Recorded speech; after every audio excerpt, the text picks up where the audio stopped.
Hello, truth seekers. Welcome back to our channel, where we uncover the shocking truth about the glamorous world of Prince Harry and Meghan Markle. That's right, folks, we're back with another scalding hot take on the newest desperate grift from the one and only Meghan Markle, a woman so starved for relevance and attention that she'd willingly debase herself by exploiting her marriage for pertinent media fodder. Now, before we sail away on this tempest-tossed sea of revelation, if you haven't done so yet, please do me the biggest favor and go ahead and hit that subscribe button and click on notifications. You won't want to miss it with all the explosive content we have got in store for you. So, I know by now that hyping Meghan's endless stream of narcissistic lows and self-serving humiliations has gotten as dusty as her acting chops. Not really. But even by her subterranean standards of decency, greenlighting this tacky cash grab ploy to whore out private marital details for the sake of resurrecting her Z-list cable drama does plumb new depths. Oh, come on, though, if I'm being sincere here, was any of us actually that surprised when word first began to emerge that Princess Pinocchio was angling for her fellow Suits alumni to brainstorm a couple of cringe-worthy? These mostly quote-unquote stories were ripped from those LA tabloid headlines, anyhow. This is that same ravenous ego monster who was so desperate for the last 2 weeks that she had to shell dogs and jam jars at influencers just so a little clout might rub off. Frankly, with the way this greasy hustler keeps flopping about, I wouldn't put it past her to announce next week that she'll be dropping a Sizzler-branded archetypes of the three. Let us go on to break it down further. Meghan Markle has long been searching for the limelight. Her recent rounds have taken on a particularly desperate feel. It's almost as if she is holding on to every last bit of the public eye that she once had, be it from millions of people watching her royal wedding or her going on today. Gone are the days when she was a loved member of the British royal family, embraced both by the public and media. Now she tries to struggle with her presence in the limelight with each more bizarre and embarrassing tactic. What, one wonders, drives a person to such lengths? Is it the fear of being swallowed into oblivion, the need for constant media attention to validate one's existence, or a bit of both? Meghan going from being a supporting actress in a legal drama to a duchess and now to a seemingly desperate influencer is a fascinating study of the highs and lows of celebrity culture. This latest move to incorporate her real-life drama into a television show does not just smack of desperation but also raises questions about ethical boundaries in exploiting one's private life for public consumption. It's another clear example of how reality and entertainment have blurred their lines nowadays, with celebrities such as Meghan having their real-life experiences being used just for the sake of staying relevant amid today's increasingly crowded and fiercely competitive media lands. Quite frankly, the latest antics of Meghan Markle could not be startling. From the perspective of one never-ending quest for relevance, they were but another chapter in an endless drive to hog the limelight. Whether that is helpful or further damaging to her reputation remains to be seen. One thing is for sure, Meghan will continue to make us talk, one way or the other. The early bird crowd of 30 p.m., perhaps, had something to accompany her next failed business venture.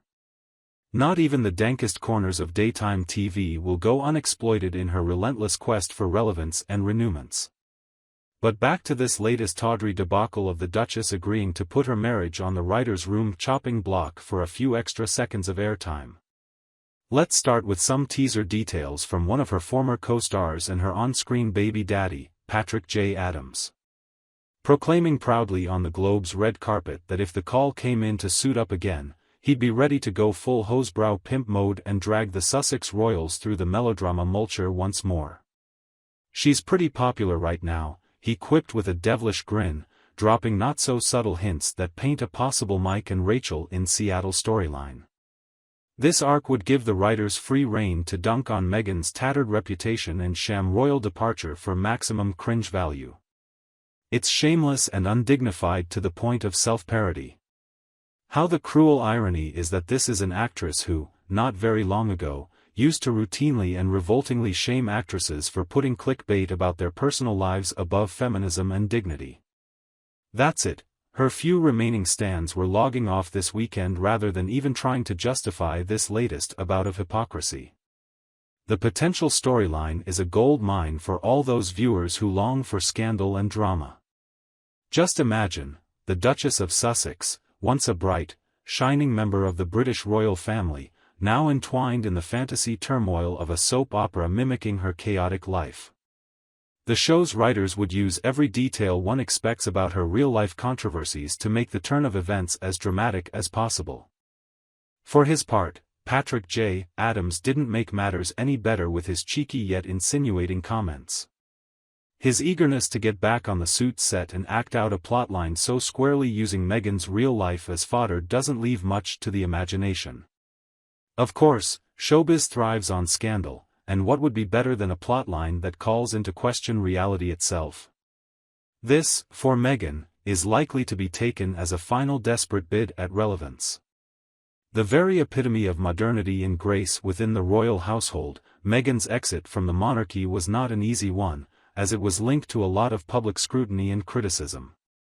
Now, she risks marring it further with what could be seen as a dramatization of her life. The very act of turning her past into entertainment reveals a keenness to exploit the artist's personal life for public consumption. Her critics, of course, see the irony. Meghan, who favored privacy and said that the media look was invasive, now seems to be embracing what she decried. This apparent contradiction feeds the hypocrisy narrative that her detractors are eager to show. Then, of course, there is the fact that Patrick J. Adams is now, in some capacity, involved in this story. His comments on the red carpet teeter between quintessential tease and ulterior motive for ascertaining public interest in this reunion scenario. By even remotely teasing the possibility of a reunion, he reignites the Suits fandom and attention on Meghan's ongoing public narrative. Ah, cute. Two completely emotionally stable people who didn't just embarrass themselves and the groom's father on national TV and looked like they were in love. I'm sure the millions who saw Meghan's lies get unraveled in real time during that car crash of an Oprah interview beg to differ, but please go on about how healthy their dynamic seems from the outside. The story goes on to be a real mystery.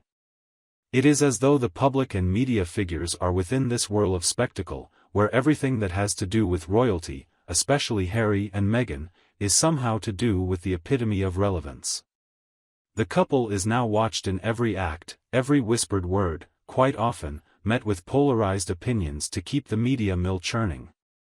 Harmless though it may be, comments from Piers just add to the latest chapter of a public figure trying to get attention from these two passing figures in the world's life. Whether it was just a strategic move to align with their popularity, which is controversial in itself, or an act of kindness, it is pretty clear the spectacle surrounding Harry and Meghan does not weaken. Their lives, marked by personal decisions and public consequences, continue to provide fodder for endless discussions. In the final analysis, however, no matter the controversies and mixed public perceptions, the world remains fascinated by Harry and Meghan. Their dramatic life together is so full of ups and downs that it intrigues the public worldwide.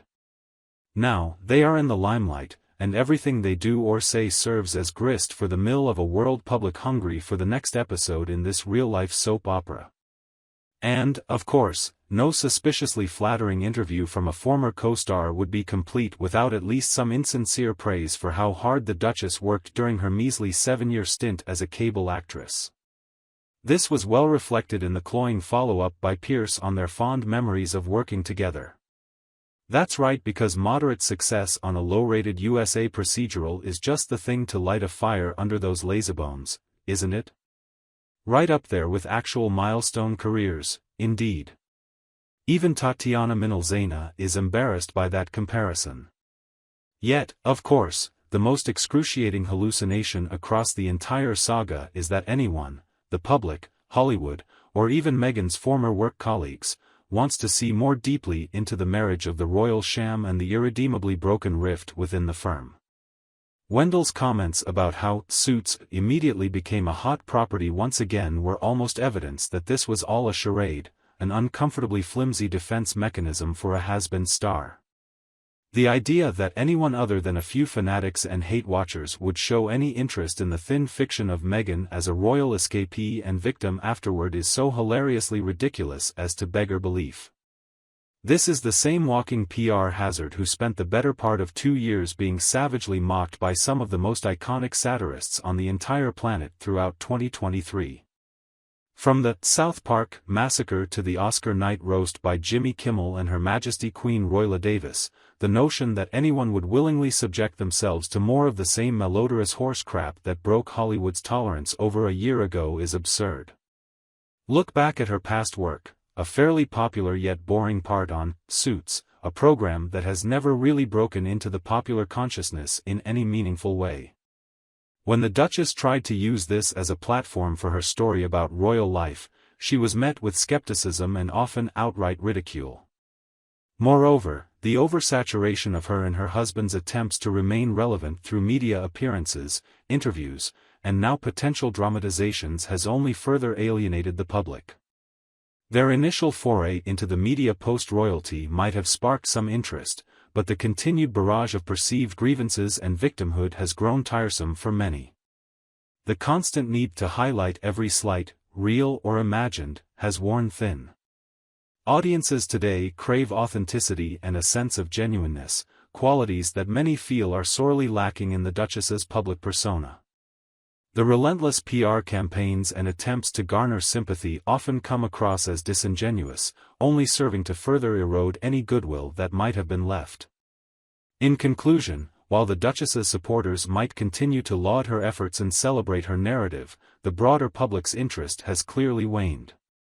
The persistent push to keep her story in the limelight, despite diminishing returns, only underscores the desperation at play. The entertainment industry, much like the public, has shown that it has little appetite for a rehashed narrative that has already overstayed its welcome. In the ever-evolving saga of Harry and Meghan, their public narrative has reached a point of oversaturation that even the most avid reality TV stars might find excessive. Their constant stream of revelations about royal life has become a polarizing topic, with many questioning the authenticity of their perspectives. The couple's decision to delve into the murky waters of Hollywood has invited scrutiny, with critics suggesting that their associations with certain individuals and the timing of certain announcements appear more strategic than sincere. The recent buzz surrounding Meghan's potential return to the screen has only added fuel to the fire, with some questioning the motives behind such a move. One cannot help but wonder if this resurgence is a genuine attempt to pursue artistic endeavors or simply a bid to remain relevant in an increasingly fickle industry. The portrayal of their story in what seems like a contrived narrative has left many scratching their heads, likening it to a poorly scripted reality show rather than a genuine reflection of their experiences. The parallels drawn between their lives and fictional characters, such as the comparison to Mike and Rachel, only serve to highlight the disconnect between their public personas and reality. It's as if they are trying to maintain a grasp on their fading fame by any means necessary, even if it means sacrificing authenticity for the sake of staying in the spotlight. In the end, only time will tell if their efforts to reshape their public image will be successful or if they will be relegated to the footnotes of history. For now, all we can do is watch and wait for the next chapter of their story to unfold. What are your thoughts on Harry and Meghan's recent actions and public statements? Do you believe they are genuine in their intentions, or are they simply trying to stay relevant? Share your thoughts in the comments below.